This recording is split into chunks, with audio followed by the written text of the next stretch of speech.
My mom told me not to talk to strangers on the internet, but I'm glad I didn't listen. We are the Certified Noonas, your sisters in the love of Asian entertainment. Hi, I'm Amanda. I'm Jessie. I'm Natalia. And I'm Sky. And today we are celebrating a birthday. It's Amanda's birthday. Congratulations. Congratulations. And as is our tradition here on the podcast, on everyone for their birthday gets to dictate an episode that we watch that no one can argue about. They'd be like, we're doing this episode. We do it nicely, though. We get along. So Amanda chose the show Birdie Buddy because it was her first K-drama, and she wanted us to watch some of it as well. So, I mean, this is exciting because you're doing music. But, you know, yeah. You're throwing us off. It was like, I was struggling because I was like, I've done only soloists so far. Mm. And I was like, okay, so what soloist do I pick? But I felt like I needed to pick a girl. And then it was like, but like, who do I? And it just got to be, I was stressing out about it. And I was like, this is supposed to be fun, not stressful. So I was like, hey, you know what I'd like to do? It can be any topic. And Birdie Buddy only recently became re-available on, because it used to be on Netflix. Mm-hmm. And then it disappeared and it was nowhere. Mm-hmm. And then like Sky messaged me one day. It was like, hey, it's on Asian Crush. And I was like, what? And then it showed up on Viki too. Yeah. And I was like, awesome. So, you know, now I can share my, experience. I was a little nervous though, because I was like, what if it's terrible? And I was like, because how long has it been since you watched it the first time? I watched it in 2016, and it's a 2011 drama. Yeah. Yes, it's a bit dated. My first drama was Boys Over Flowers, so I mean, you really weren't gonna can't be worse. I mean, and you do have to sort of right off the top address like the giant. Oh yeah, shaped elephant in the room. Yeah, okay. Yeah, but before we get there, okay, Amanda, tell us about this show. Okay, tell us about the show. So, I'll lead up a little bit here with how I came across it. Was that I had just finished watching, I think, Tin Cup, and then there's this documentary about children golfers, like not professional golfers, competitive golfers who are children. And one of the main characters that they look at is a Korean golfer, and it's called The Short Game. And so I just finished watching this documentary. I'm not even sure how, maybe it came across my recommendations because of having just watched Tin Cup. I don't know. So I watched that, and then Netflix was like, hey, you're watching a lot of golf. You seem to like golf. You want to watch this show about golf? And I was like, yeah, okay. So, so I watched it and I loved it. Like, it's weird when you look it up, like because it's clearly about Yui. Like, Yui's character, I think Misu is her name, and she's this girl who loves golf. She just loves golf and she wants to be a golfer, and it's her journey. But like, if you look it up, like my drama list has it listed as being like about the guy, like that it's a story about him. Classic and then it lists Lee Da-hee's character, and then it lists Yui's character, and that's you're like, weird. Reverse these things maybe? Like, is it? We might talk about this like later on, but I read that it aired for 70-minute episodes, but the way that it's rebrought, it was actually, or no, it didn't air in 70. It was supposed to air at 70-minute episodes, and they only aired 45-minute episodes to like lengthen it. So I wonder if that like also changed where like direction or something. The vibe of it when I'm rewatching it now, it feels kind of like a family weekender. Like it has that vibe where there's a lot of different characters and a lot of moving parts, and you could see where it could have been. Like you could have made this twice as long by going into every friend's family and having a few more, so like it almost has a vibe like maybe they thought they could do that with it or something. But yeah, like it's weird too when you're watching it, because I mean I was afraid that maybe it wouldn't hold up, but I sat down to watch the first 2 episodes and I blew through like 6. So I was like, okay, clearly I still like it. So, okay. It is funny when you rewatch something, you're like, is it going to hit the same way? Because sometimes they don't. Like, admittedly, there are times that something does not hit the same way. Or it just like works better when you see it like fresh and new. The excitement of it all. So sometimes when you go in to like rewatch your first drama and you're like, this is not going to hit the same way. And then it kind of does. You're like, okay. All right. Like, guess like, I knew it. Yeah, okay. I dig it. Like, there are parts of it that bother me more now. Like, there is a bit of, like I mentioned before, the wig. He's got this terrible wig. And I mean, the terrible wig bothered me the first time I watched it. But because I wasn't familiar enough with Korean culture and some of the sort of subtle racist vibes that kind of go with the wig and the commentary that happens at times, like they keep calling him a mop head. So for people who haven't watched this, the male character for the first like 4 episodes is wearing this absolutely horrendous. I'm going to use the word dreadlocks because they are dreadful in this. It's dreadful in all respects. It's bad. Like it's not bad. Bad it is, and how badly constructed it is, and how badly it's like put on also, him. It's horrible. I have a slight like my issue. Okay, first off, it's racist as hell, and the shit that people say about it is racist as hell. But how did he fit that in that helmet? How do you fit that terrible wig in that helmet? I have questions. And he's a very attractive man. Like, I mean, I don't know why. I don't know why. I mean, I know why. Like, they do this. And it's so nice that, like, episode 5, he cuts it. It goes away. It just disappears. But there's no what I don't get is there's no explanation as to why he's done this. It's like, just like I guess I'm done with people being like, racist about my hair, so I'm gonna cut it. People are mean and rude to him, but then it's like he remembers her being mean and rude, so now he's gonna cut it, which is weird for some reasons that we'll maybe get into later. I'll spoil some things perhaps, but like.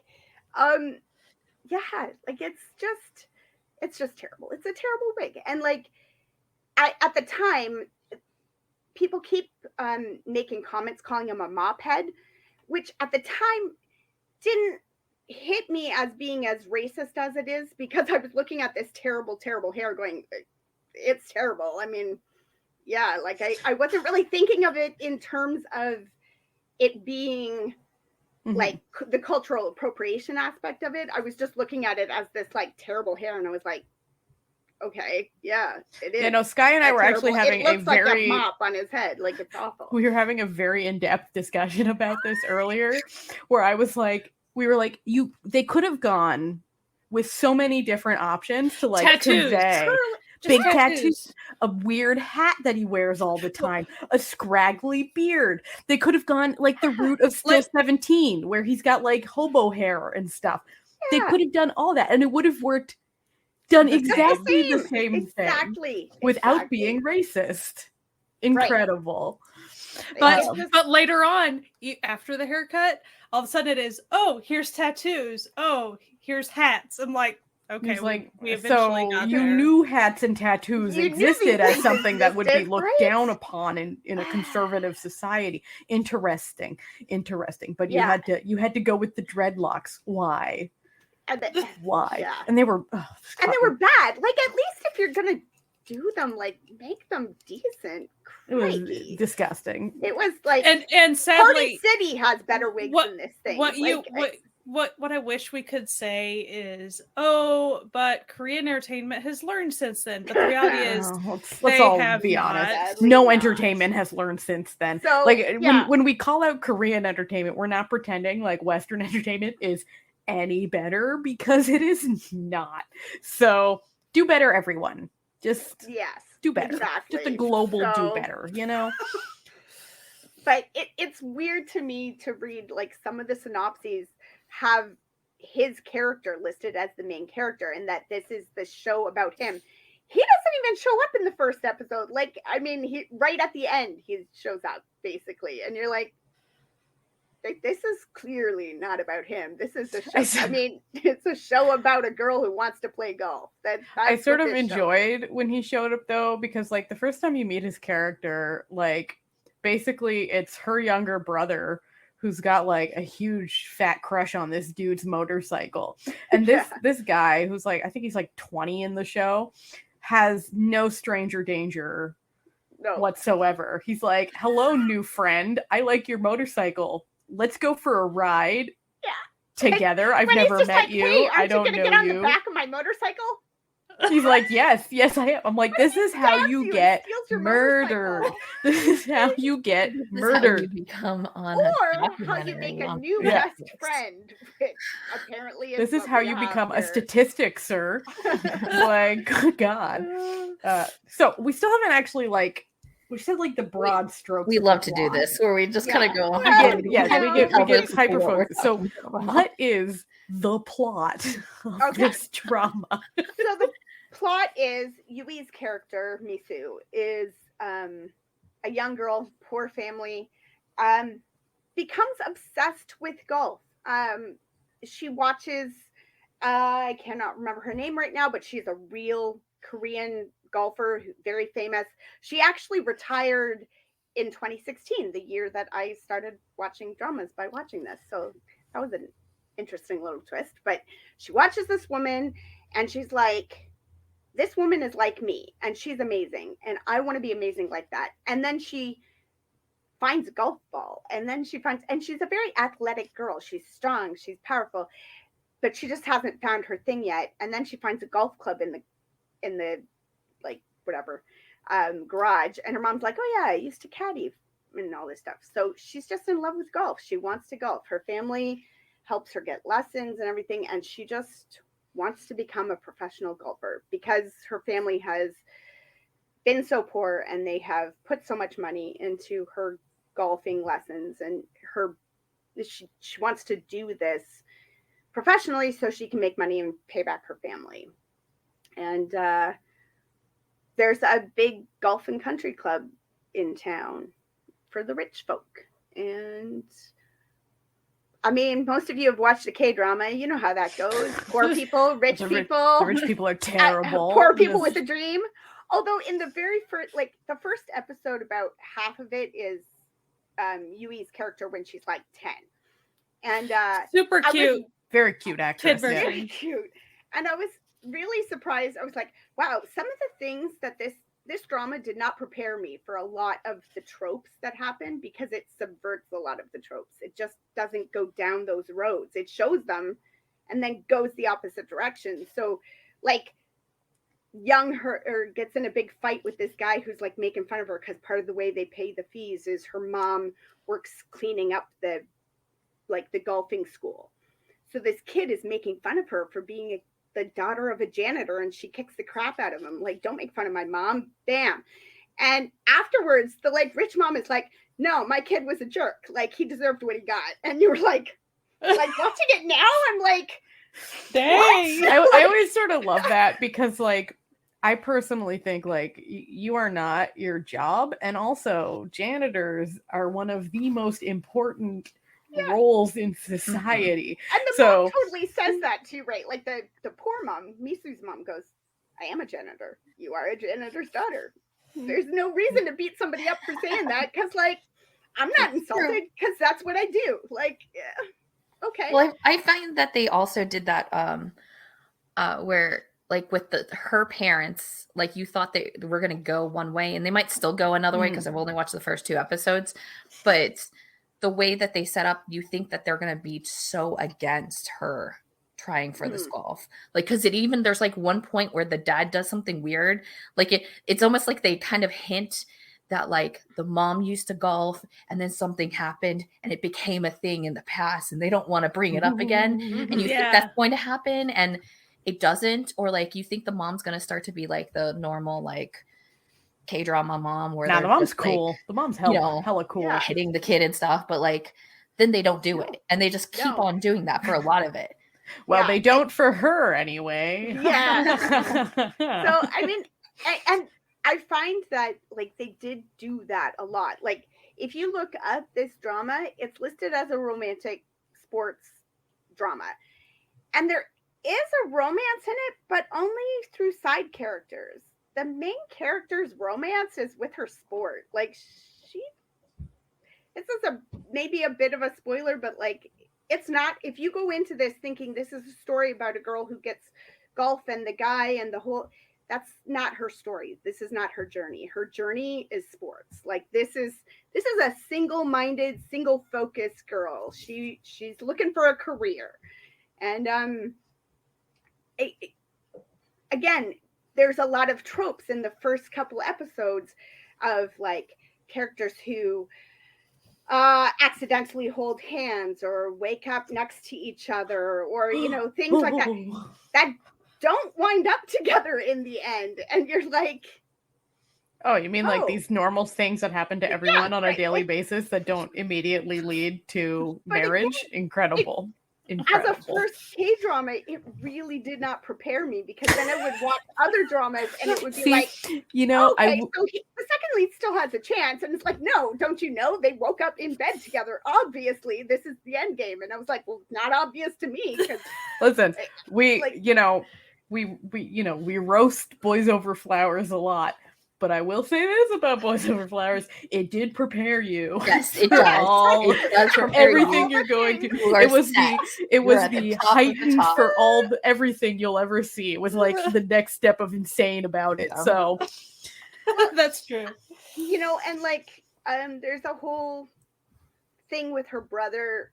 I think it might happen more episode 3 or 4, but like where you find out like he's gone without things as well, because they've spent so much time supporting her sport and her he just wanted to play the clarinet, man. He just wanted to be a clarinetist. He's passionate about music, and they don't have the money for 2 passions, right?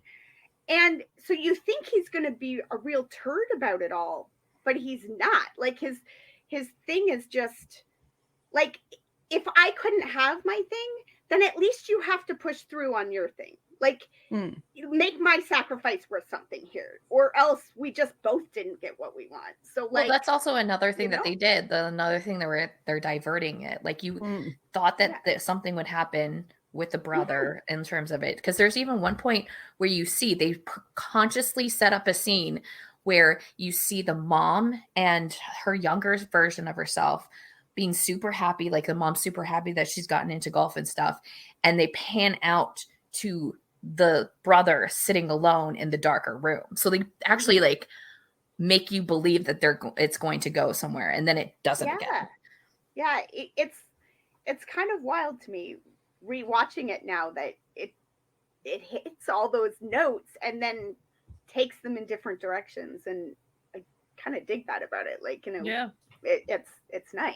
Like, keeps you guessing, even though I've seen it before. I'm still like going, oh yeah, okay, so this is, oh no, right, that's right, he's gonna be chill and cool. And so I got to episode 8 to where, I mean, so of course I didn't have confirmation that like her and the dude weren't going to eventually become a thing, but if they never did so you're saying they didn't become a thing. So like, spoiler alert for a we already 10-year-old 12-year-old drama. Yeah.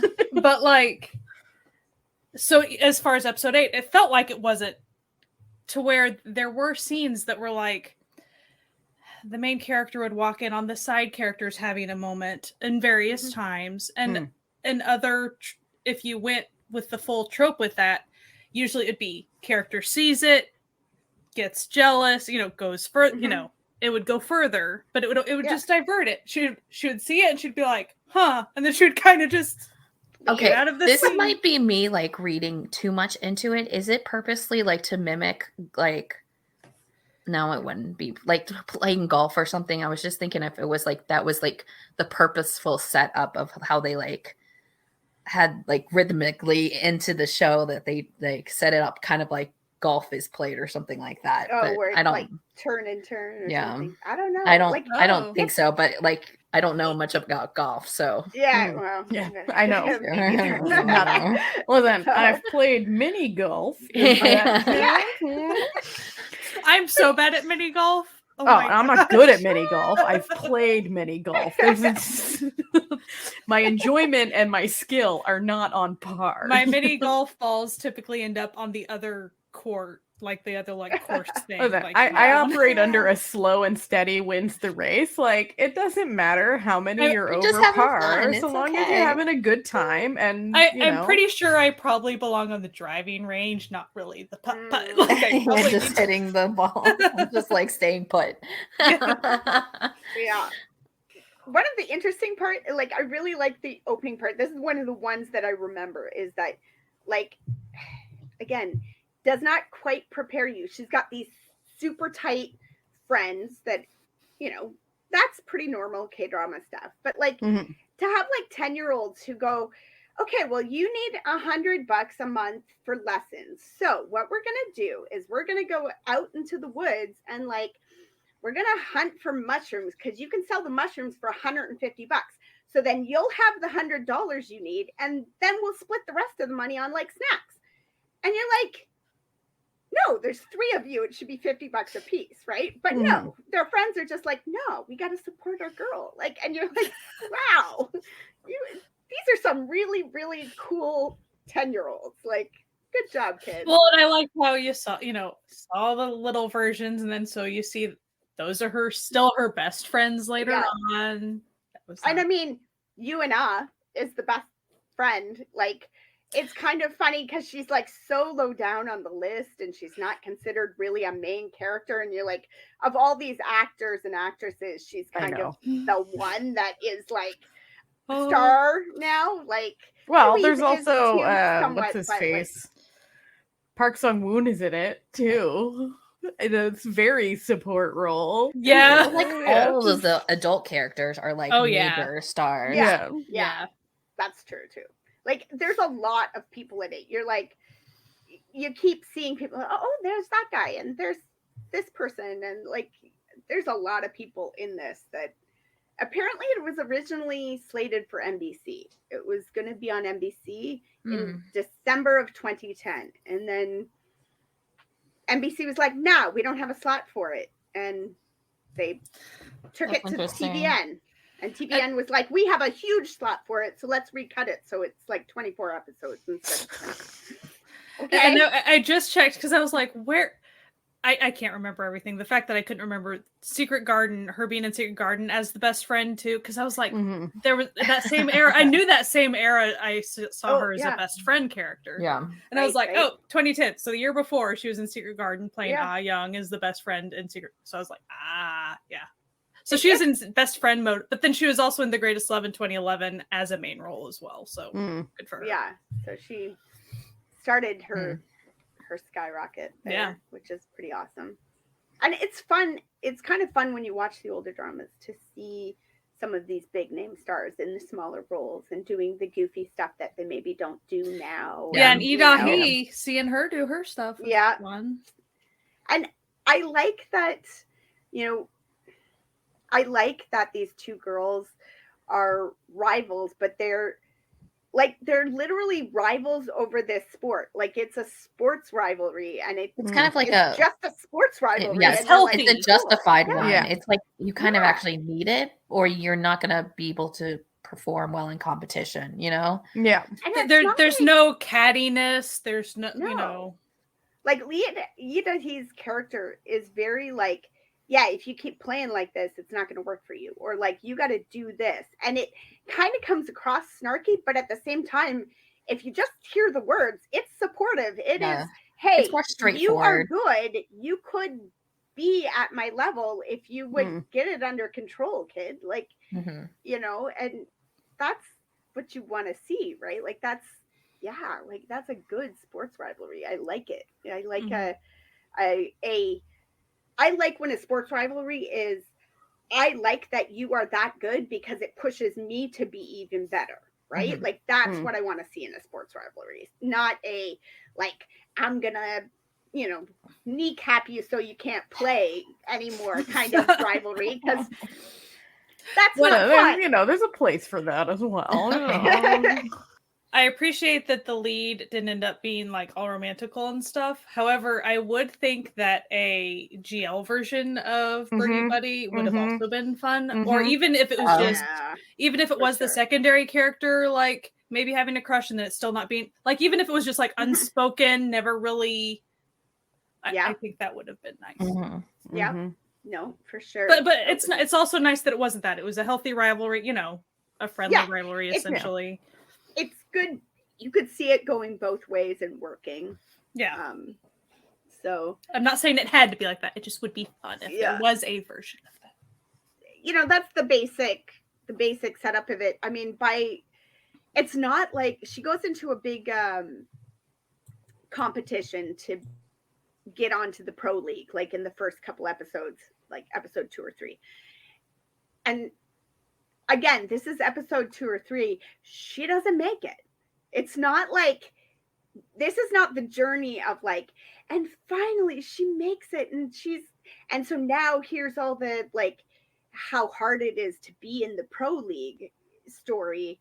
Like she fails at the beginning. Like that's how it starts. It doesn't sort of start off with a big win. It kind of like tank. Like she has, I mentioned Tin Cup earlier. She has kind of a big Tin Cup moment in this thing in the woods where she just keeps whacking this ball over and the like judge who's with her just like eventually just walks away. It's like, no, I can't keep watching this. This is it's getting you too have sad. disqualified yourself from this tournament at this point, so I'm just gonna walk away and let you weep in the woods by yourself because this is it was so bad. And she's just like, no, I can do it. Unfortunately, unlike Tin Cup, she does not do it. She does not make the shot. So it's bad. And it's bad. But then she has this guy who was in the story, he's the first Korean to ever win on PGA. the PGA for something. You're like, he's like 12. Like, okay, sure. But good for you, buddy. Good for you. Whatever. And then apparently he won and then went off to live in a camper van and be a hobo. left it all behind. He's living that his best nomad life, you know. He's like, I'm good. I did my one thing. I'm good. I've seen it. I'm done. That's it. So if you make it to like episode, what was it, 5 or 6? 5, I think.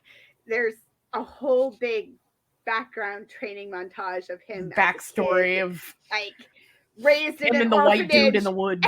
and for some reason, some white French dude. Yeah. Listen, the white dudes that have just the scraggly looking white dudes that have randomly shown up recently and stuff we've been watching. It's been a bit much. What's weird about this one, though, for me, was that when I went to look him up, I'm like, he looks really familiar, but like I looked him up and no, like his name is not familiar to me at all. I don't know why I thought. Well, you know, all those white dudes look alike.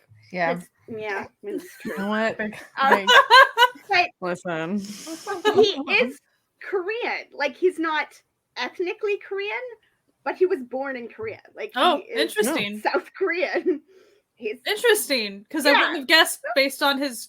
I kind of thought his Korean. I'm not saying his Korean sounded bad. I just thought it sounded accented a little.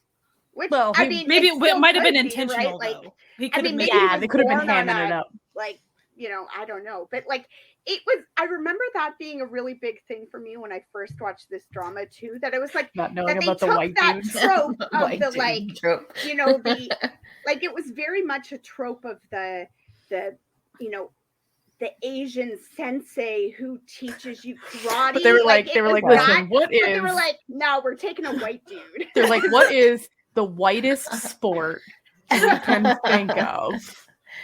Golf. I mean, when you think of golf, what do you picture? What would have been one level more funny? Because like his character name is Fabian, and they ended up saying like he's from France.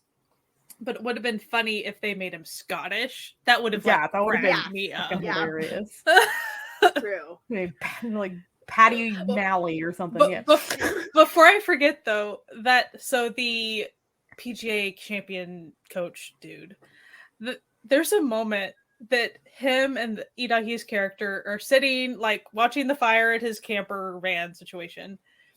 And like he's like, the air is good, and then he gets up and does this like breakdancing like karate. Oh, I Golf think it's moment? because he's a dancer. That's Yeah, he's so a he's dancer by exactly a trade. dancer. Yeah. I mean, so they it is- probably were like, do that. But it's It is- awkward. it is cool, but it was more like, You're like, what? Why? I don't know What is- why. We're not in a musical. Why are you so- suddenly dancing? But why? But of course, his character was totally charmed by this. Yeah. because of course she was. when in reality, this is a little PSA to any dudes who may have wandered into this, any straight men. you need some tips. If you need some hot tips from Natalia, Don't if you're do trying to impress a woman, that ain't the way, That my ain't guy. it. That ain't the way. Or Now- save those moves for the musical moment. Maybe Yeah, yeah. not. Right. Like if I was just like sitting there enjoying a chill like campfire, have a yeah. nice like cup of cocoa and stuff, and all of a sudden the dude I'm with just starts randomly breakdancing to no music, I would be like, did you take drugs? Is it drugs you're on? Like, what are you doing? Do I need to call the cops? Like, are Need an we? ambulance. Are you okay, sir? Kind It's of just a bad amusing to me reaction. is that later you get a scene of like flashback scene of Idahi when she's going to America. Her mom is sending her off to America when she's like 12 or something to learn golf over there from the best of the best and join the children's tournament or something. And he's going too. That's when they met. Like they met when they were like 12, 13-year-old kids. And so when she's sort of smiling at the camper, you kind of have this sense of like, she's seen this before. Right. This is his thing. He does this. And she's like, here he goes again, kind of thing. And you're like, it's just amusing to me that, again, you get that sense that she has a crush on him, that she has a thing for him, and that it's possibly unrequited. It's not really clear what's going on in the early stage, but they clearly have a friendship as well. Like he's not annoyed by her. He's not like, she has brought him into like, this is her gambit. Her mom owns the big country club and her mom has like brought her back in. And her mom's a terrible mom. She's a horrible person. Like we talked about, things that K-dramas did not prepare me for. This did prepare me for the terrible Yeah, it's K-drama got that mother, and like the terrible rich people. Yeah. trope. Yeah. You got I will that. say I did enjoy how her mom's like basically forcing her to be a golfer. And then she's like, guess what, Mom? If you're watching me, I will never win a single fucking game. Yeah. Like, if you come, I'm going to biff it on purpose. And there's see you, I nothing will- you can do to stop What's me. she gonna do about it, Mom? Right? Like, yeah. So, and then she's like, I'll be the face of your golf tournament and all this stuff if you, but you have to get this guy that I'm friends with. He has to come be my coach and my caddy. And she's like, no problem. I got money. I can make anybody do anything. And Oh, guess she's what? like, He doesn't give a good luck, shit about Mom." money. Right? Like, he's lives in a a camper van. weird bohemian who does breakdancing by campfires, which now that I think about it again, okay, I'm just bringing back, that is a very Drugs. dangerous activity. There was Yeah, open flame there. Right, But, yeah, listen, yeah, I Natalia, know. you're getting fixated on Well, dumb shit I mean, as This has usual. been Doing Natalia's OSHA corner. Yeah. He had a But- golf club in his hand and was like knocking a golf ball around while he was doing it. Like there were so many ways this could go wrong. He could have killed Idahi's character. Like I don't, but I don't know why. I do want to do a small footnote. So the reason that Natalia is just like white dudes, Oh my god. Like- Okay, yeah. because we had just watched the movie The Box, Very enjoyable. which is a Korean film, but there was a random white dude with dreads, Yep. street musician, no shoes. So like we had the double dread experience. Like literally we were Oh my we were watching it in a time. group chat with like, we had like a chat going, and I immediately, as soon as he showed up, threw up my favorite gif, which is the new girl gif of Schmidt going, a white man. So good. There was no reason for this man to anyway. That So- movie was something. That movie was something. Not bad Uh-huh. movie. So- But so the white that's man. why with Birdie Buddy you got the random white guy, but then you have the bad dreads too. Like They're really characters, so you spreading kind it of- out on us here. Yeah. So there was a little bit of deja vu, but not quite. It was kind of Okay, so overall, like, full disclosure, I'm probably not gonna keep watching it, mostly because I just find golf so mind-numbingly boring. Like, I can't watch a whole show about golf. I don't have it in my heart to do so. But my second thing was, this isn't to deter anyone from watching it or, whatever. I just found them so unlikable, these characters. Yeah. I, like, for example, after she went, like, so it's like a multi-day tournament in the first couple episodes, and she, like, wins, like, she ties for first on the first day. And so her friends, like, throw her a little party, just like they make her dinner and they're like, oh, congratulations. And then she refuses to go and is just being like, oh, like I'm sitting here like, girl, just eat the fucking food and go to bed. Like, not what like is that. wrong with you? Because it was all like, I'm under pressure and stuff. It's like, yes, but your friends went around the community and got all this food for you because everyone is trying to support you. Right. They're all trying to support you. They don't actually care if you win. They're just proud of you for getting this far. And she's just acting like a little bitch about it. And then, like, the other girl, Lita Heath's character, is just rude to all these other golfers participating in this competition. For why? Why does she have to be rude to these other, like, she's like, they're like saying hello and she just like walks away and doesn't talk to them. Yeah. And I'm like, girl, don't be an asshole. And then he's just, listen, I don't even like him. There's like there's nothing. I was just like, okay, like, and it wasn't even the dreadlocks. Like, the dreadlocks were bad enough, but like, he also rude and just and I'm like, so the only person I liked was the best friend character, like by Noonas. Like, she was sweet and adorable, and then like her brother, who was really nice. Everyone, and like the little brother was fine, and the mom. But other than that, I was like, y'all suck. Like, I don't know if I can do this. I can see how that would be like initially off-putting. I think they do in the show, they do a pretty good job of showing how and why they're like that. Like, that Idahi's character has a lot of that, they both have a lot of pressure, right? So you sort of get, I mean, after that, before she totally biffs it in this thing, she has like Misu's character has like this terrible dream about all this stuff, and you can kind of see how, for me anyway, what I got out of it when she, like, I was the same way. I'm like, why doesn't she just go eat the freaking food, right? But then when you see the dream and the stress, like, to me it kind of comes together to be like for her, that support from the community almost made it worse. Like, it made the pressure worse for her in a sense, because she's already in this thing. At this point, her dad has gone off to like work on a ship somewhere because he has to earn money for her dream, and all not only that, so he also needed to earn bail money because the brother got himself into some nonsense. So like, like it wasn't just her. It was kind of partly the dad's fault too. Yeah, it really 100% was the dad's fault. I mean, actually, like, the brother was just at a part-time job. Let the kid be. But the dad was being a dad, and then things happened, and it was a whole string of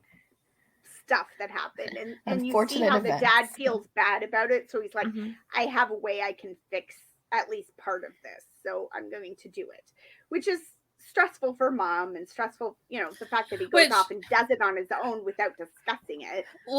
Let's play a little mini game, shall we? Okay. Since I know that Natalia and Jessie probably did not get as far. No, I got to episode 5. I got to episode 2. Oh, you got to 5. And I think I may have gone like 20 minutes into 3. So the game is the dad went on the ship. Do you think anything happened to the dad? If so, what happened to the dad? If it's doing everything that it's been doing, it's going to make us believe that things are happening on the ship with the dad. The dad will be fine. Or like either that or the dad becomes disabled or something. Like they forget about the dad. And I honestly, that just disappears. I don't remember. Like, Oh, okay. I just don't So recall. So let me spoil the game for everybody. So something does happen to the dad. The dad, when he's working on the ship, he hits his head. You know, Amnesia? no, pretty much mentally disabled. So like probably bad concussion that led to he kind of acts like His brain damage. a young kid type. Like it seems like something like that. Okay. So then That's it becomes a choice. it becomes this obstacle because there's a moment that Misu's character is going to go get some extra training or something. And it's this big opportunity, and so the mom and so the dad comes back, but like the main girl doesn't know this because she's been busy, and the mom and the brother keep it from her in order to try to just get her to go to this training. But then, like, right as she's about to leave with her luggage, Classic. the dad Classic. calls out, and it's obvious that something's not right with the dad. You know, like the way he's talking is like that's not right. So of course she's like, shoot, I'm not going to do golf. Like, I need to help dad and like, you know, take care of him and all this stuff. So like, of course there was like a tropey incident that yeah. Well, I guess it had to. It had to. Yeah, they can't help themselves at this point. They're like, I have to now. I have to do one trope. Let me do this one. Please, I beg of you. But a simple trope. Just a little trope for me. Please. You get a little trope as a treat. Yeah. Exactly. Well, and then later on, since he's still impaired, and they go watch a competition that Idahi's character is in, they're in the gallery with the dad, you know, watching on the green. A ball gets close to him, and of course, because he's just not in his right mind, like he ends up touching the ball and running away, and it becomes this on TV, you know, it's this big embarrassing moment. So that's a thing. Yeah, yeah. And it's funny to me, like I remember parts, right? Like I remember things that happen in the end, and I remembered a lot of things that happened at the beginning. I was like, there's a scene where they're like eating noodles together, and then there it was. I was like, oh, okay, cool, all right. Hit your nose noodles, which I've never. Yeah, so I guess they're long. Like I couldn't tell what was going on. It's I guess when good you're, that like you you're got your face slurping in the it. bowl. Like when you slurp it so fast that it slaps you. You get the sauce in your face. Yeah. It's happened to us all, okay? This is true. It's fine. We won't judge you. You know. I will say the main thing. I don't remember which episode. It was probably 5 or 6 or something. Okay, so after she biffs it in that first tournament thing, she's seen how her family is struggling to pay for her dream, right? Mm-hmm. So, and she hears from her friend who is a caddy at the golf club. Hey, now we're told caddies now have access to everything at all times. And she's like, oh, duh, I need to be a caddy now because obviously I need to still be able to practice, right? But then, like, the mom and the brother act like this is this huge slap in the face to everybody's efforts, her doing this caddy job. Sounds really familiar. Like that's like I know this is like a right common thing. Like, but like, you know, people getting something that other people didn't get it, and they're mad. Like it just feels something like happened recently that like people act like that. I don't know what. I don't know. To me, I was like, I'm surprised she wasn't caddy already, right? Like it seems like the obvious job, but then they do have the caddy lady, like who's like, no, like you can't take this job because like carrying the bags around for people will wreck your swing, like it'll wreck your shoulders and it'll wreck you'll like it's rough on you. You'll get arthritis and stuff, like so they kind of explain like why her taking a job, but like it feels like it's a good fit job wise. But it was also so incredibly frustrating. So first of all, everyone's like pretty much super mad at her for becoming a caddy, which seemed like a logical move because she feels super bad for everyone supporting her. I know. Yeah. So then pretty much, despite the fact that she has made her own choice to try to do this, and it's not like she even does it for that long, just a bit. And everyone kind of works against her as a team to like get her to not be a caddy anymore. So she just focuses more on her career. I'm not saying that it doesn't take 24/7 whatever to be a pro golfer. I'm sure it does. It's just in the character moment, it was just like she wanted to be a caddy to support herself because everyone's guilt tripping her all the time. Like it seemed valid. It was a valid. Can't have it this way or another, you know. I mean, Like if you don't want her to feel bad, don't make her feel bad about it. So like they all guilt tripped her, but then they turned around and don't have a job, and she's like, "What the crap do you want me to do then? Yeah, what am I supposed to do?" Right? Because either you're going to be a professional golfer and make money at this, or you're not. And you've spent your whole life trying to be a pro golfer, so you're going to have to figure something else out that you can do for money with these skills. And what can you do? You can caddy and teach and be a pro. Like, you can be a quote unquote pro, right? Like, you can teach.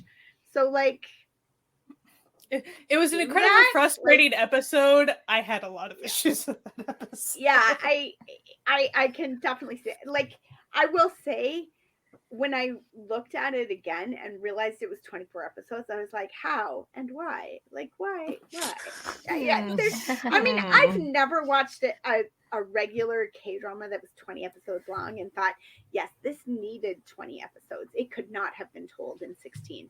Like, there's always filler that just didn't need to be there. So, but which is surprising to me in a sense for this to be kind of like Boys Over Flowers, because it's a 24 hours or 24 episode or something too. And it's like, how? Like, why are these the ones that are our first dramas? It's because you have to go do all the sports in Boys Over Flowers. You have to make the sports drama. Every sport. Yeah. It's like you know, the plot will be kind of going, and they're like, no, we have to stop and we have to race cars. You don't understand. We have to go do something with horses. We must go to the beach. These are things that we must do. It's weird to me when I think about, like, I think this was my first drama, and I think Love Rain was my second K-drama. Oh my goodness. It's like 20 or 24 episodes too. Like, but you get like a time jump and all types of stuff. Yeah. But you know, know, also in the beginning, you just don't know. Like not even that you just don't know that like 20 episodes are weird. It's like you're trying to find like other things to watch. So you're just kind of in that moment of watching that drama, not like us now where we're like, okay, and we're like juggling this many shows and we can watch this many shows. And then we have a backlog of this many shows in our brains. And I think when they're your first K-dramas, if you're coming off of Western shows that are 22, 24 episode seasons, you are used to lots of seasons. Yeah, it's already shorter. Like, exactly. It's already only 20 episodes. Yeah. So it's like, oh, okay, sure, why not? It's a season. It's a season of anything else I could pick up right now.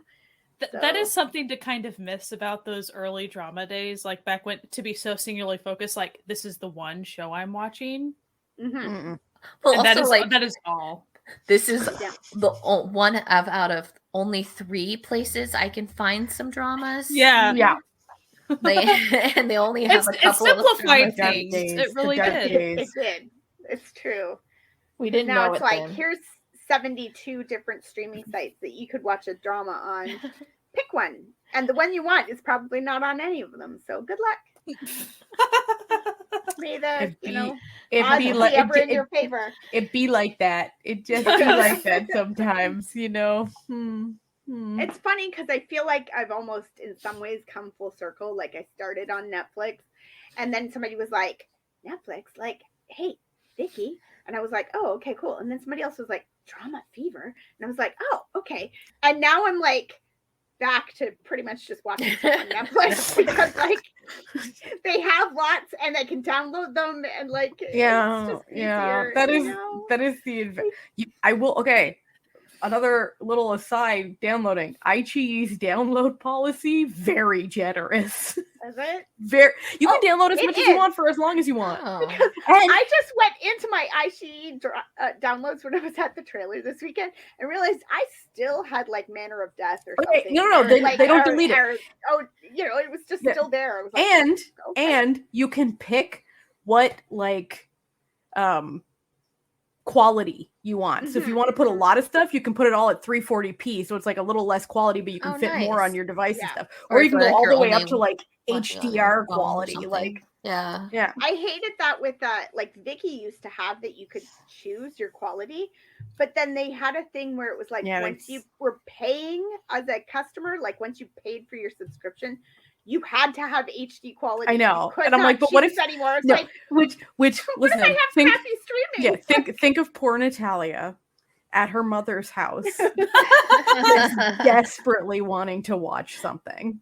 Right. And it just being like, well, you have to use 1040p. And I'm like, no, please give me the 340. Give me the 340. I just it doesn't need to look good. Looks like crap. I just want to watch it. If can I read the subs? Like, good.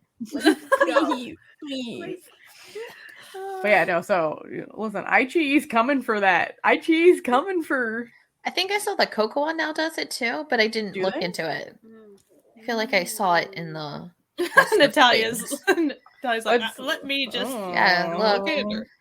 And iChi has that really, again, very generous screenshotting like policy. They're like, yeah, iChi, they don't give a shit about screenshots. Here's a button to help you do it, so and then like share it immediately to Twitter. Like, so I like, was trying to screenshot some of the hat choices that our main dude character was making, because there was one that was okay. There was a moment in time in the past fashion where not only did dudes wear kind of fedora like golf type hats, which I understand this is a golf show, but like also that fashion moment, other people were wearing those. But they wouldn't just wear them, they would wear them at this douchey tilted angle situation. Yes, the milady tilt. Milady. Yes. I mention all this because I'm a hat person, so like I was trying to screenshot this just for like posterity purposes, and Vicky was like, "No, okay, I see that you're officially." Here's the thing. I know how to Vicky screenshot, but you have to be on your laptop, and you have to have an option to do selection screenshots. If you can't do that, then you can't do this.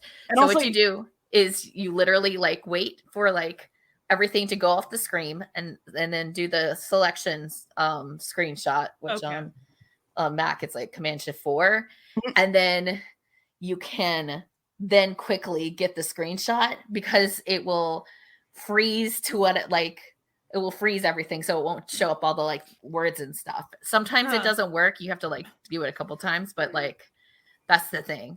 Netflix also does it that way too sometimes, but they're more aggressive in the keeping. And I feel like if you're on a Mac and you're using Chrome, if you go into your settings, there is an option somewhere in here that's like turn off.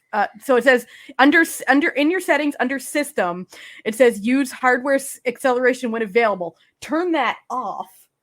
Then you can take screenshots using. So I'll say, as far as PC goes, Vicky, as far as I could tell, knows. They know you do because it would go black screen instead of just like regular screen. You know how you can like screenshot, but you can also use print screen, which is a screenshot. That's what I didn't try print screen. So I was just being like, I was being pitiful. I was like, fine, I'm going to take an awful picture of it. Just move on. It's so take a picture with my phone. It's so stupid because all people do is share it, and then it's free marketing. To watch it. Marketing. That's all they do. It's not literally. Like what would I do?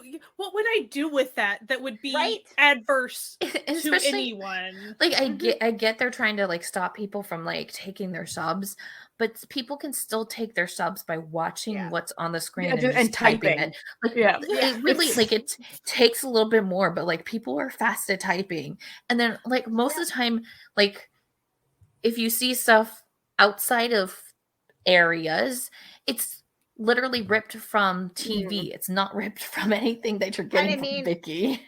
Quite frankly, Vicky, you're not paying for the subs anyway. So why do you care? What? Which we're not even doing. We just want to take a picture of the stupid hat. Like that's all I was make gifts. So like stop it. Yeah. Why do it's free marketing?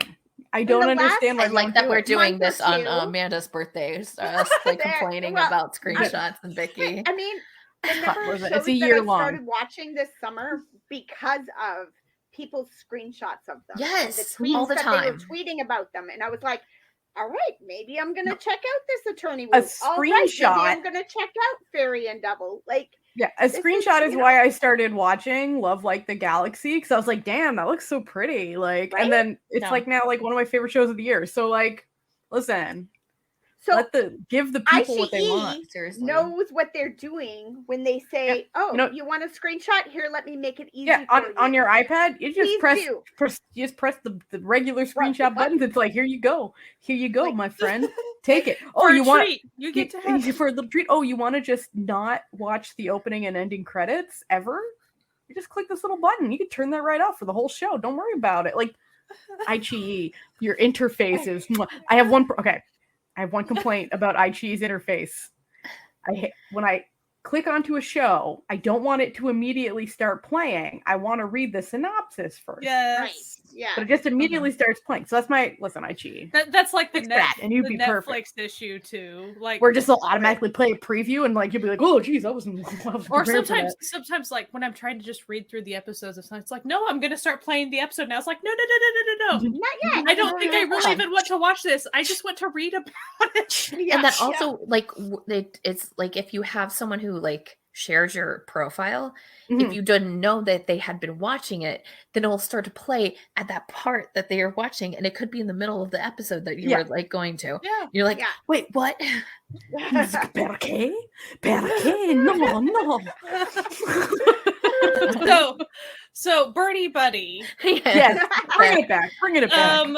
So all we know from what we've said was pretty much like she failed at that first tournament. So does then she pretty much get really good coaching and then like go on to succeed, or like what ends up Yeah. happening to her? Yeah, character? she does. Like, it is, I mean, it is a traditional sports drama in that sense, that it's the story of her getting better, Mhm. because she's got a really strong shot and she is talented, but she's never had good coaching. Hmm. And so now this, guy who once when he was a child trained Karate Kid style up in the woods, like there's a whole That he did. training montage where he's like, An axe, they carrying have the to buckets carry of water. the water and they have to hit trees with an axe, and he's like, how is this gonna help? And he's like, hold the golf club like an axe, and Well, and you're like, there was a great quote in that moment. He's like pretty much all of the best lumberjack families know,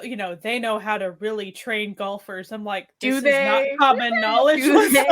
Like, as everybody knows, lumberjacks and golfers simpatico. So you're like, do we know this? so he, because he's so great, he takes her on as a Oh, I wondered if that was going to you know, happen. that becomes the thing. And I think she goes up into the woods to train with the white guy too at some point or something for a bit, and then like it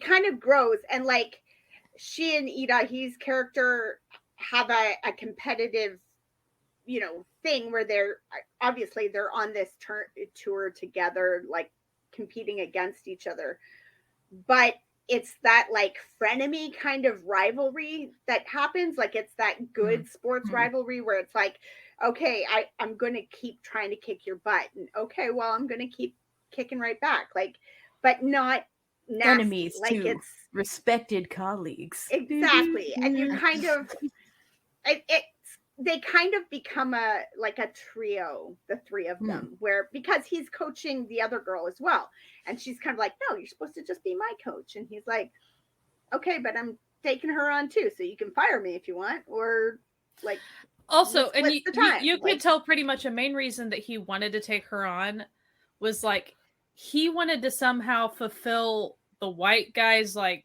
dream of doing a certain shot of something, and he wasn't able to because he messed up his wrist.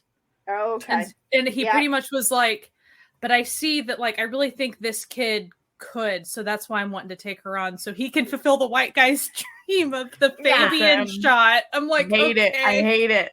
and she's I like, hate it. she's got the thing with her is that she's got a really powerful shot. So it's got kind of like that Happy Gilmore thing going on where like he has a really powerful shot, but he can't control it.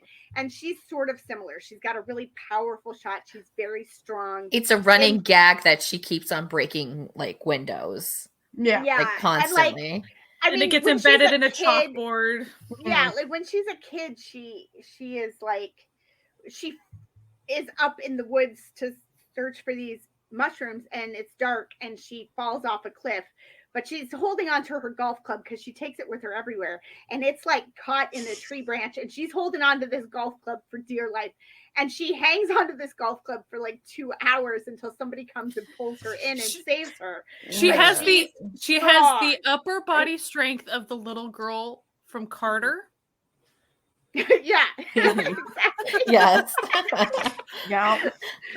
Yeah, exactly. Deep cut with that one. Woo. And then like this guy sees that she makes these really powerful shots and these long shots. She's really good at the long game, and that's when she biffs it in the initial tournament. Like that's the thing. She trusts in her long shot, but she trusts too much, and she kind of has the yips, so it doesn't really go where it's supposed to go. But yeah, like that's basically it. I mean, it's like I said, it's sports. She's gonna get where she wants to go eventually, but it's a drama about the journey, right? And about her getting there, refining her skill, learning to take coaching, learning to listen to other people, right? Like, you know, in this tournament, she could have still been there if she had just taken the drop. But no, she knew what was best. She was like the judge was right there and was like, okay, this is unplayable. You need to just go back and take the drop. Like, just go do that. It'll take. And she's like, nope, because I won't be the top. She was so worried that she wasn't going to be in the top 10 that day, which there was another day to the tournament. Like, she could have kept going, but no, she's so worried that she won't be in the top 10 that day. She completely blows it, right? Because she's just, no, I'm strong, I'm powerful, I'm just always going to do it. And it's like, people keep saying to her, if you keep playing like this, you're never going to get anywhere. You gotta take it down a notch, right? And she learns to take it down a notch and like do her thing. Maybe I should not go full tilt all the time. Interesting. So I do have a question. They brought in a journalist character a couple times, and they tried to make like a really big deal out of this journalist, like tertiary character. Did they ever do anything with that? Did that end up being a thing? Maybe, but not that I remember. Like, not to such an extent that it stands out to me. It might. I suspect that there might be something, because there's something that goes on with Irahi's character, and she doesn't know who her dad is. Right. So I think there's something to do with the journalist and the dad, or something like her digging up the history or figuring it out kind of thing. So I think there might be something there, but I was fascinated by the dad's job, by the way. I won't, like, he's the greenskeeper, and so he would walk barefoot all over the greens, and he would like be able to feel like he'd figure out like the level of the grass, and then he would like take out a portion. I mean, it was this very scientific way but he was also kind of like vaguely hippie about it too. It was kind of funny, but he was a very nice man and hit it right off with Irahi's character, and you're like, that's the dad. That right there's the dad. And it's kind of funny too, because then that's kind of where she gets her skill from, right? Because whereas Yui's character is the long game, she's the power shot, that's who she is. Like Irahi's character is the putting. Like, she always knows the lie of the green. She can see it, she can feel it in her, like, it's like the weirdest, longest shot, and she takes it and it goes in, and it will like curve around because the hill is there or whatever, and it's like nobody else can see it. It looks like she's making a weird way off shot, and nope, it lands in the, you know. And so when you sort of find out that like, oh, her dad is the, you know, the guru of greens, like, okay, this is a skill that she got from it's genetic, right? And Like, also, we must do a nod to the CGI in this show, because there was a moment when, for both characters, so for Misu, her character, like when she did a really hard shot, the ball ended up getting like angel wings on it and stuff, and that was a whole thing, like a whole scene of a CGI ball flying for a while. yeah. And so with Idahi's character, she had like this long moment of like fireflies that then lined up to show her the lit path on the green. And that's so like kind of showed both of their power, but like this, they paid a lot of money for these CGI moments. Yeah. This was some pretty good It was 2011 pretty- CGI right? situations. It's true. I like there's one scene where they did some of that, the firefly stuff, I think, and she's out at night and taking these putts, and she's missing and missing and missing. And so far, the only time we've seen her miss a putt was when she was intentionally doing it to piss off her mother. And I'm like, your mom's not here. Why are you missing putts? But then when they back away, she has putted all of her golf balls into a heart around the hole. Because like she missed she them was- intentionally. She was and made thinking a of heart. her coach friend. Yeah. Girl, So- get it together. You know you got it bad when you're putting a heart. You know you got But, it. like, but yeah, you know what? I'm watching it again. Like I said, I plowed through and watched a bunch of episodes, and I'm probably going to go back and finish it. And not just from a, oh yeah, this feels familiar kind of way, but like I'm truly enjoying it, watching it again. I think it holds up in the sense that like I'm not watching it and like cringing at everything or going like, wow, this is a terrible drama. Like I can see like there are great actors in it. There are moments that are going really well. I'm enjoying the storyline. It's not terrible the way it's kind of terrible in the sense that it's a 10-year-old drama, right? So like lots of things that are 10 years old have issues that They've, are, Yeah. aged right. not perfectly. But you also, know? since it's not super main character romance heavy, that probably helps, because like that was the era that like super romantic dramas, they're kind of the most that like suffer from a lot of that. Yeah. The You relationships. don't get a lot of that like really The dynamic, bad, like we're like, wrist where grabbed and wrist grabbing, taking and ownership that over stuff, and the you're like, females, like fully. yeah, and and that is one thing about this dude character. He's pretty like, okay, he was kind of a jerk, but like he's a chill jerk. He's Yeah. pretty chill. Which That's the American in him. probably, but American. because that era of like romantic dude leads was really like a you're lot saying, of very wrist grabby. Yeah. he's, abrasive, but also very controlling, and that was like, whoo. and he's I say that as like Secret Garden's one of my favorites, so like I totally get what I'm saying. You're like, I fully acknowledge the problematic Yeah. nature of some things that we enjoy. I think the thing with him too, character-wise, is that while he is a good coach and he is good at this, his goal is not to become famous by coaching these girls or by, his goal is just the girls, like getting them to their top best selves. Like it's kind of refreshing in a sense, because a lot of times when you see stuff like this, it's more about like he wants the fame, or he wants the thing, or he wants to be known as this great golf coach, or this will help get him back into the tour, or this will help, whatever. And it's really not for him. He wasn't using the girls for his own means. No, Wow. he was just this guy who likes golf and thinks these Guys, girls I don't think we do can call it a something. K-drama anymore. I don't know. Like, But like, let's be real, any drama, that's a across the board men using women to their own means thing. That And is when you- still a thing. Add like 10 years into that, right? Like Right.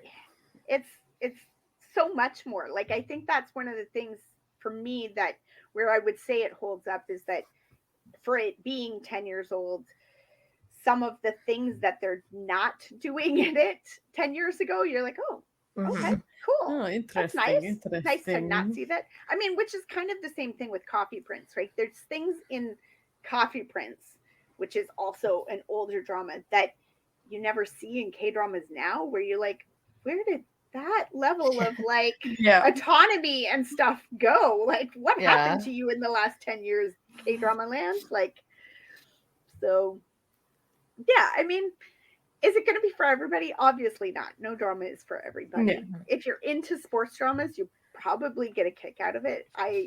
One Also, of the things I like is that Yui looks like, this is before she went through a super skinny phase where she lost a lot of weight, and she's now looking healthy again, but she looked super, super skinny for a while, and it didn't look real. It looked like healthy. she was not doing good things to her body. This is when she's still healthy looking. And like, when I remember watching it and thinking, yeah, like, she looks like she's kind of an athlete. Like, I like that, you know? So. I was going to say something. It totally. Oh, sorry. And it flew away. No. You're totally fine. It doesn't matter. I'm sure it didn't really matter. So, yeah. So, I mean, and the guy who's in it, I can't remember what's his name. Young Woo, the guy. He's also he was in Hot Stove League. So, not like a main character, but he was sort of a main side character for a good chunk of it. And so he's in 2 of my favorite sports dramas. So that's nice. And he does not have a terrible wig in the second one. I remember what I was going to say. There is no, like, if you're interested in this for kind of plot purposes, you can just fast forward through the competitions if that's not like the highlight for you. Yeah. I'm just saying, like, if that's that way with any drama, right? Like, let's say you're curious about the plot, but if you just don't like fight scenes, and if that's like a big part of, it's like, okay, just fast forward through the fight. I will say that, like, what I saw the most of was people talking about why they didn't like it was because they find golf boring, and there's a lot of golf in this. So therefore the drama was boring. Though I will say there was one comment on my drama list left 4 years ago that I read, and I actually laughed out loud, screenshotted, and sent to Sky because I was laughing so much at it. And it was, "I'm not a golfer. In 18 hours of Birdie Buddy, it never explains what a birdie is. I have to get it off the internet."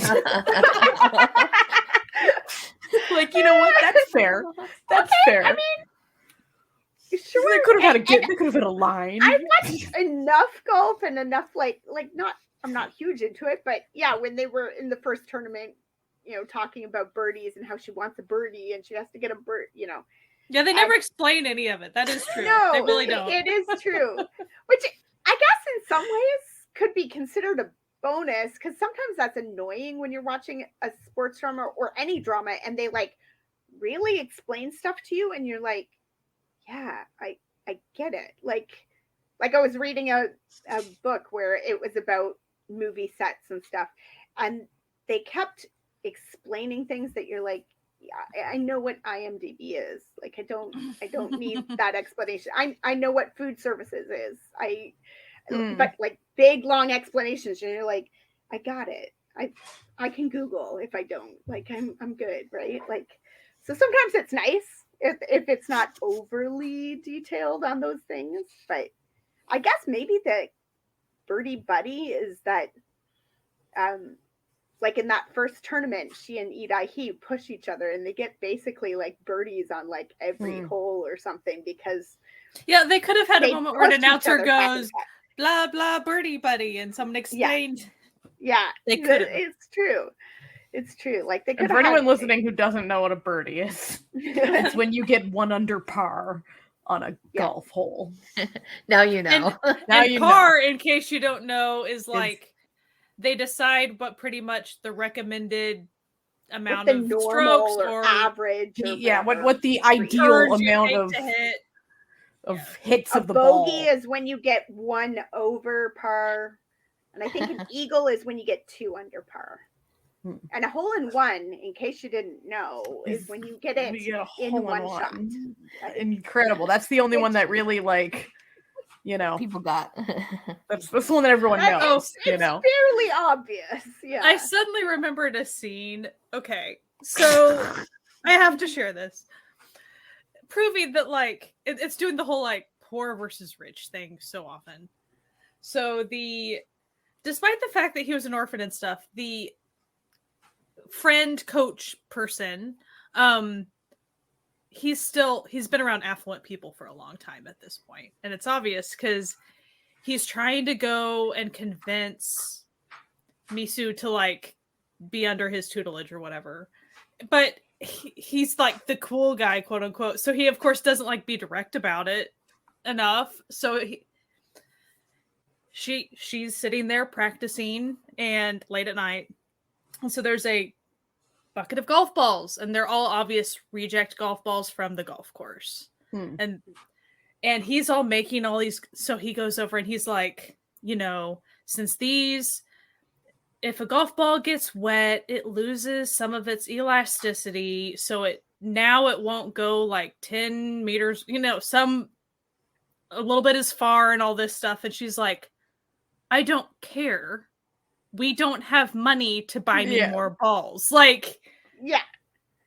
Duh, I knew that, but it doesn't matter to me. I am practicing. Shut up. Like, you're not convincing me to like. I don't train know under if you know you what right now. being poor means anymore. Like, sure.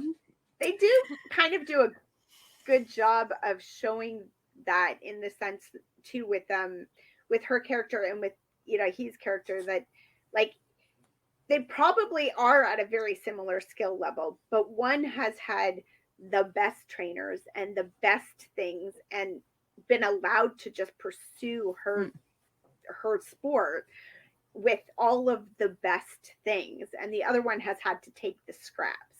And so for her to be this good with the scraps is really impressive. And yeah, like what could she do? You see that in the coach guy, like that he's looking at her and thinking, what could she do if she had access to all the good stuff, right? Maybe she'd be better than you, because she actually has the drive for it too. She's not just doing it to like not piss off her mother, right? What I love, you know, once in a blue moon, you run across a drama that like they really kind of like Not Me, when they start actually like talking about inequality, like the privilege that some people have and what that means for the rest of their life and the opportunities that they have or don't have. So like that's why Not Me is like so good at that. Then there are some dramas these days that once in a blue moon they'll at least have a conversation, like an actual sit down, let's talk about the fact that I have opportunities that you don't. And this feels like a drama that, of course, it was way back in the day, so they of course don't have a sit down to say that. But it almost makes me wonder if Birdie Buddy was a current thing, if they would at least have a line where it was like, in order for them to be friendly later on as competitors, that probably the privileged character would be like, I recognize my privilege in this, and I know that I have been very privileged to do what I've been able to do, and you are impressive for what you have had. Like, it almost feels like it would be willing to go that far, because it does try to show it a little. And it would have been nice if they leaned a little bit more into it. Scene where the dad, I think, is talking with another dad, and I can't remember what the first part of the saying is or what it was, but they're like, "Oh yeah, they say if you want to be poor, get your kid to, or I think like get your kid to go to law school or something. If you want to, if you're going to be poor, tell your kids to pursue law school or something, because like it costs so much to get there." But then it was like, but if you want to just be completely broke, pursue golf, right? Like that's because it's a rich man's sport. There's just no, like, the guy's like, dude, like, your family could have had so much if you just had squashed your daughter's dreams when she was 10 and just said, screw it, kids. You're Kid, poor. have you thought about soccer instead? Yeah, like, try to, just cut it out. This sport is not for you, kiddo. We do not have the cash. But yeah, the fact that her parents tried to help, they do try to help her pursue that dream. Admittedly, I find it hard to watch all the sacrifices that the parents and stuff had to it leans heavy on that, and it is It pretty does. heartbreaking. And I know that's it is reality for a lot of people. If a kid wants to pursue any type of sport, Mhm. does require money I mean, to some level. it does, and it requires money. And even once you're like, my son's playing, he played for like a junior B team this year, and there wasn't really big fees involved because now at this point it's like a semi-professional thing, so they recoup it in, ticket sales or whatever. But like, you need better equipment now, so like, you can't, and you're man-sized, so it's man-sized equipment. It's not, when they're 10 you can get the hand-me-downs and you can do stuff, but like, once they're adults sized, they just wear the stuff out, right? Like, the guys just wear it until it's trash and then they buy new stuff, so you can't get hand-me-downs, and you can't, so luckily he's also old enough to have a job, so he can pay for this stuff himself. But it just, I mean, he was playing 2 sports like April and May. There was overlap between the 2 seasons, and it was every night we were driving him places, because he's just turned 16. He doesn't have a license yet. So it's a lot of commitment, and we have to work to make sure that we've got 3 kids. We got to make sure that they're all getting attention, right? That it's not just all getting poured into the sports kid, because that's not fair either. You have to try and I thought that's another thing in this drama, that they do a good job of showing that the parents, unfortunately, are not doing that. They're not trying to at least pour more time and attention into the kid that they're not spending the money on. Like, he's just getting left behind kind of thing, and which sucks. So yeah, it's nice. It's nice that they don't turn him into a villain or they didn't. It's nice that they didn't go too far with that, though. They did keep him pretty realistic. I mean, it could be realistic to be bitter too. I'm not saying that. It could easily have been a thing, and that be valid. And I think it can be. There's like an in-between place too, where you can be bitter and upset about it, but like also not a complete jerk, right? Not like sabotaging your siblings' work, not ruining their lives, or like burning. But you could still say like your pursuit of your dream crushed mine. Like, you could be very, you can acknowledge it. Say that. Yeah. And I think she, like, early on, she also recognizes that. Like, he says it to her, and then she's like, yeah, you know what? This dream has cost my family too much. I am going to go sell my golf clubs and use this money to like help my brother, help my family, because I can't be this person anymore. And her dad's like, nah, you gotta take it all the way, because like, we've made too much sacrifice up to this point, right? Being so frustrated at the mixed messages that she kept getting sent, because especially from the dad, like, because he was just kind of mean about it, and then was like, maybe don't. And you're like, Dad, shut up. Get it together. Go be on the ship. And then even on he left to go work on the ship, and he left a letter. And in the letter, he's like, he pretty much still didn't agree with her doing it. He admitted it, but here's your fancy golf clubs. I'm like, I'm so confused right now, but whatever. No wonder she's confused. I'm confused too. But that's why I was almost ready to hit something when it was like, they were all mad at like then her being a caddy. I'm like, legit, I would be doing the same thing. Like, I don't know what you people I have skills. I'm going to use them. My family needs money. Of course. What else are you going to do? And then everyone's like, that's such a bad idea. I'm like, she's from a poor family. What do you want from this girl? Like, I literally do not understand. Right. Which is, sometimes you see this. I've seen this discussion about professional golfers and professional golfing. Is it really a sport if they're not forced to carry their own bags? If you made golfers have to carry their own bags, then it's a real sport, because now and you're like, okay, come on now.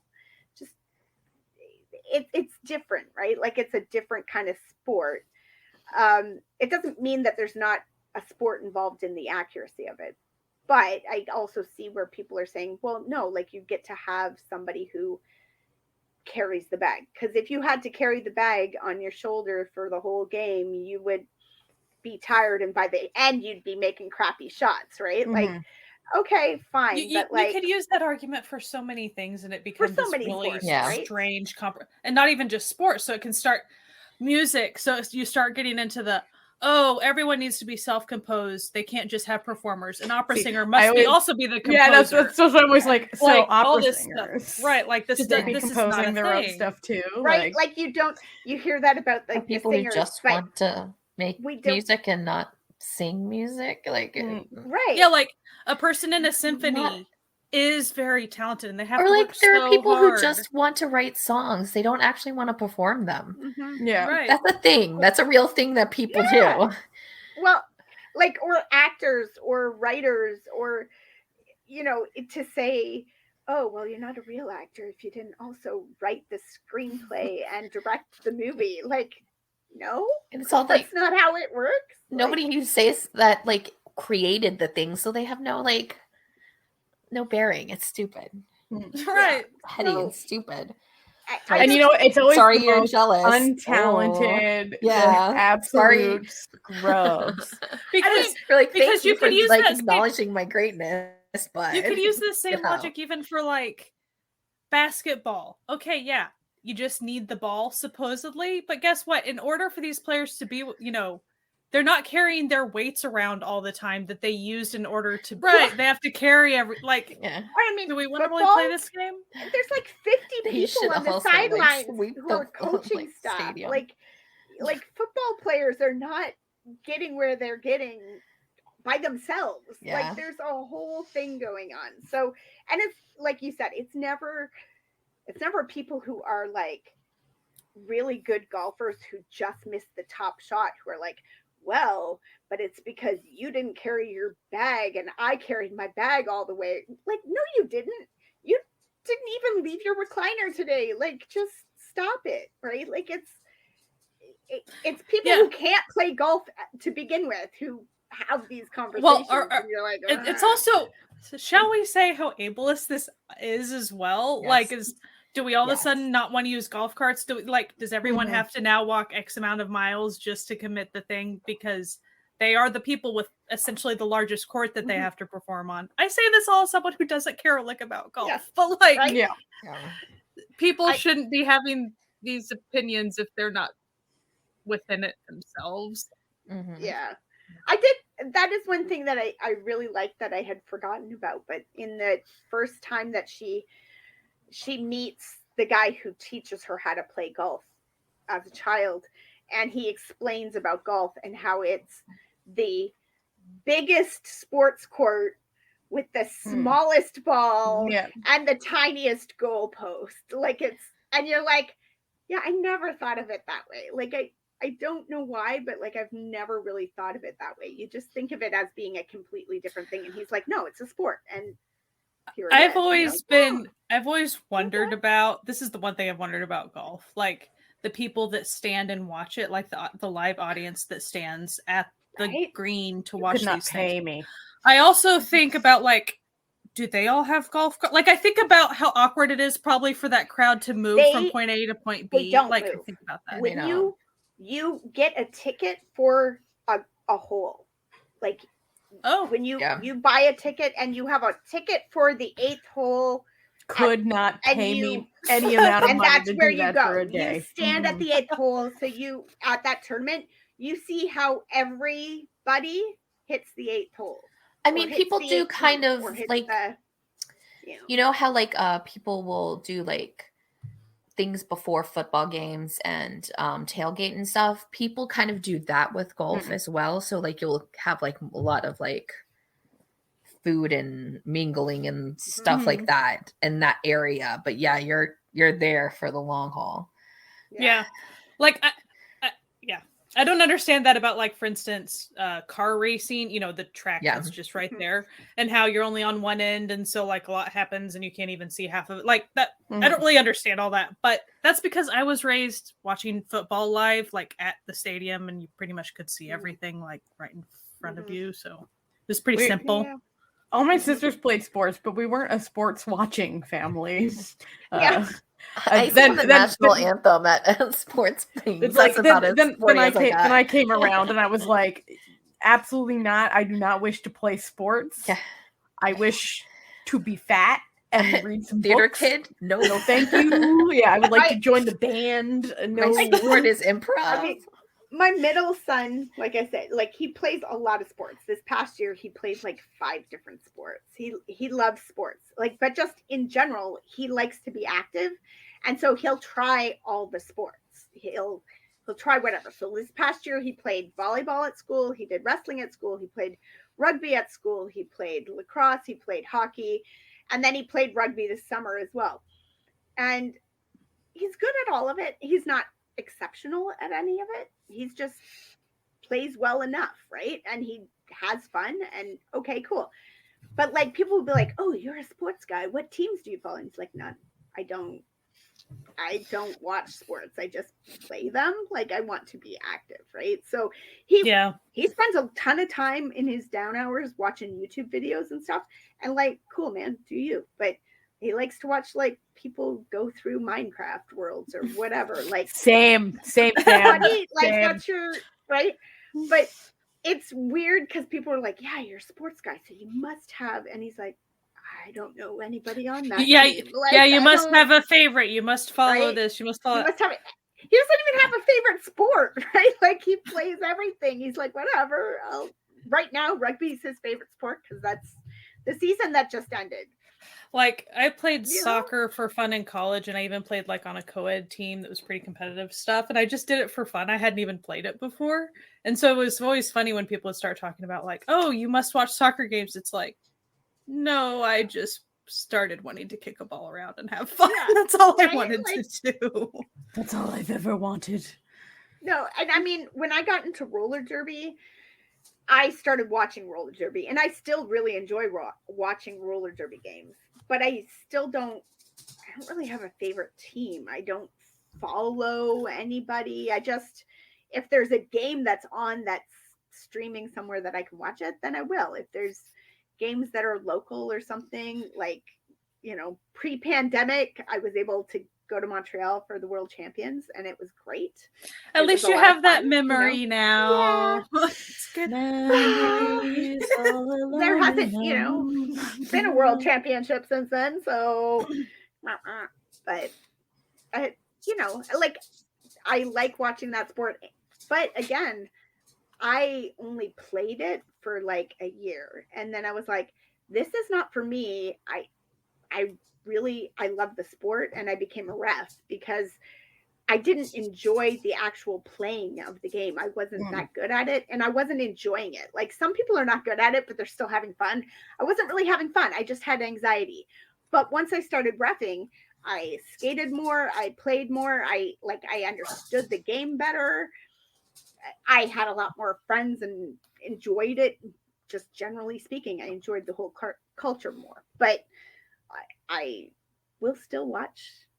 It was really fun actually during the pandemic because New Zealand was so in control of their pandemic response. They were able to start playing much sooner than anybody else in the world, so we could watch New Zealand games stream live, which was fun. It was, except for the time difference means that the games are at like 2 a.m. So, oh my!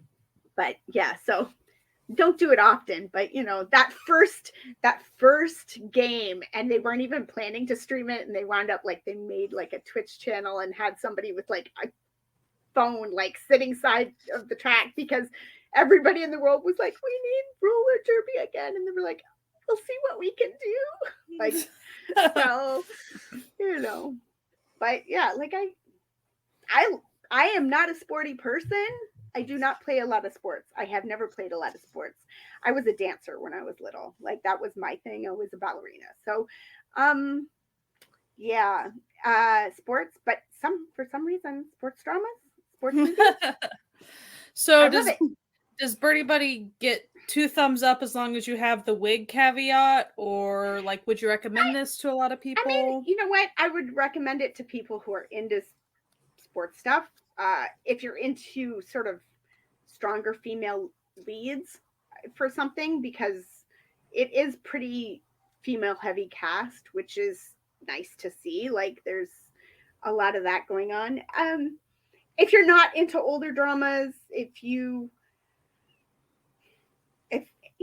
don't like sports dramas, then maybe don't, or maybe give it a shot and, like Sky said, fast forward through the golf and just get to the training montages and the family drama and stuff. Like, it's not, would I recommend it? I wouldn't warn people off it. Put it that way. Like, it's not, some old dramas you're like, nah, just don't go there, folks. Like, just leave it on the shelf. But I don't know.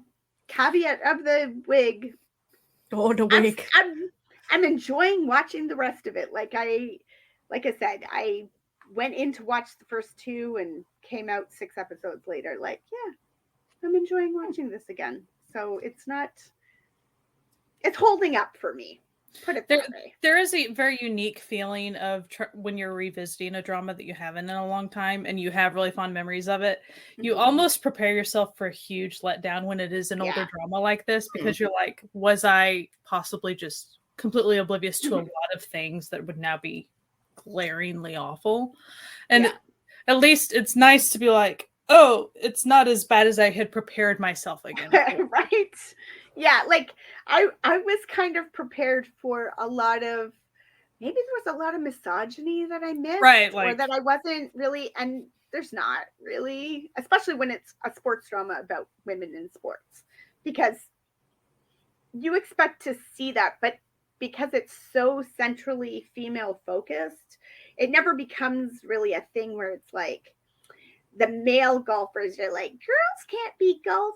Like, it never goes there. There's been women golfers since like the inception of the sport, so I think you're a bit late to the program if you think girls can't be golfers at this point. I mean, and the whole drama starts with, I looked her up, Park Se-ri, who is one of the most decorated, like, she's a very well decorated female golfer worldwide, but also one of the most, like, she's one of the top 10 for Korea ever.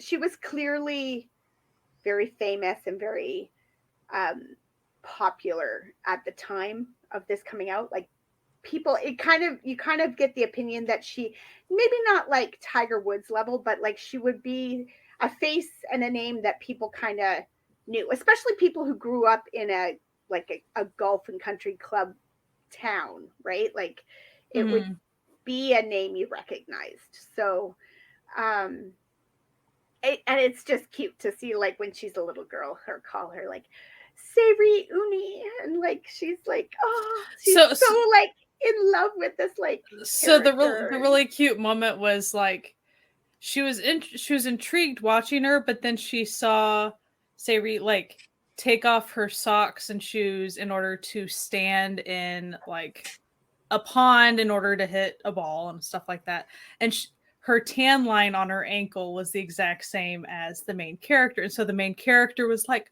oh my goodness, she's just like me. So now I want to be, that's such a kid thing. Like, that's something a kid would be like really happy about. Well, and when you think about it too, like, I maybe didn't think about it as much at the time, but knowing what I know now about the colorism and stuff that happens in Korea, and the way that they're very like, don't get a tan, don't get it. And so then for you to see that this poor girl who obviously has very obvious tan lines because she is out working in the fields with her family and she's out doing stuff all the time because she has to be, is looking and seeing somebody famous on the top of her game on television and going, that woman has tan lines too. And nobody is like saying, hey, you're too dark, right? Like, she gets to be at the top. So like, that's one of those things that didn't connect. I didn't connect those kinds of dots the first time I watched it because I had no idea, right? But now going back and watching it, you're like, oh, like, that's probably part of why that tan line is also kind of a thing for her. She's like, oh, maybe she gets made fun of at school for having tan lines or something because it means you're working class or something. But like, yeah. So yeah, would I don't know. Would I recommend it for everybody? No, nothing's for everybody. But I wouldn't. Wise I enjoy words. it, Wise you know? words. Like, But you would definitely recommend it to, like, if there was a sports drama club, you would say, yes, please, you should Yes. watch it. you know what? If you were a big fan of the movie Run On, you'd probably enjoy this too, because it's got some of those same, like, girls overcoming to, like, get stuff done kind of vibes and sports. And yeah, to me, it holds up. To me, it holds up. So. Well, on that note, thank you for joining us for another fun time episode of the Certified Noonas. If you're listening to this the day that it comes out, you should head over to Twitter and wish Amanda happy birthday, because it comes out on her actual birthday. Anyway, you can find us wherever podcasts can be found, but of course, all of our episodes are on our website, certifiednoonas.com, with links and time codes and everything. And also make sure to go to our YouTube. So it's youtube.com/certifiednoonas, all one word. And, you know, maybe subscribe to our channel. All the episodes are there as well. But we also do almost weekly live streams and other fun stuff over there. If you want to support this podcast, you can go to patreon.com/certifiednoonas and become part of the Certified Fan Family. They're our fan family on the web, and they're the best. And we think that they're the tops. Anyway, we hope you have a fantastic week and you stay safe. You know, keep washing your hands, wear a mask, all that jazz. And as always, enjoy Asian entertainment. All right. See ya. Bye. Bye.